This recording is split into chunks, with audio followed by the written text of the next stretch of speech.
Hello, traders. FX Pip Collector here. Today is Friday, November 8th, and I'm going to be analyzing the US dollar Canadian starting on the monthly, working my way all the way down to the 1 hour time frame for the full top down analysis. But don't forget to check out my website, fxpipcollector.com, if you would like to get access to my swing trade setups, my daily members only live streams on Zoom, and my 34 video trading course, all included for only $30 per month.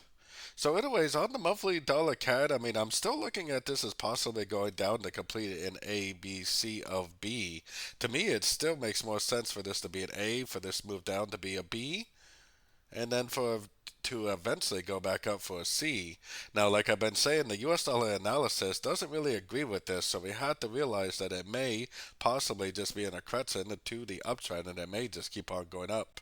So anyways, let's take it down to the weekly time frame. On the weekly time frame, like I said, to me it looks like a wave A. It looks like one, two, three waves up for a wave B, and it looks to me like this should potentially go down for a wave C. But like I keep saying, the dollar doesn't really agree with that, so we really have to keep in mind that this may not happen, that the move down we're seeing may just be a crutch into the uptrend, and it may just keep on going up. Either way, it doesn't really matter to us because we'll just go with the flow.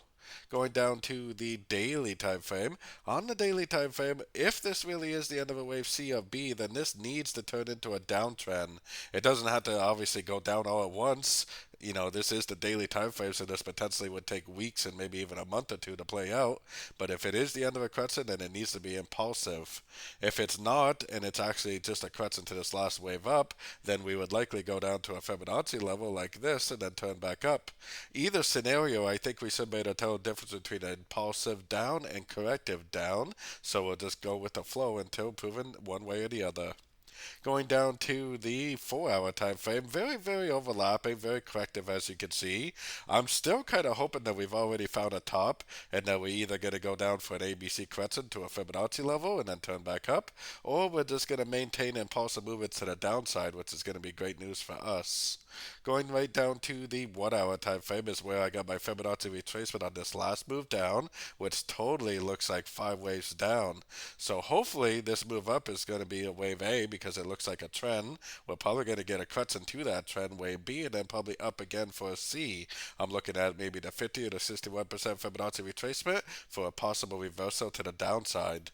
Like I said, we can't rule out the possibility of the trend continuing up on the weekly, daily time frame, but for now, I still think with this breaker structure that we had, that we should be looking at this move up as possibly a crescent to this move down, and possibly looking for the end of an ABC correction to go short, hopefully for a wave 3 of A or a wave 3 of wave 1.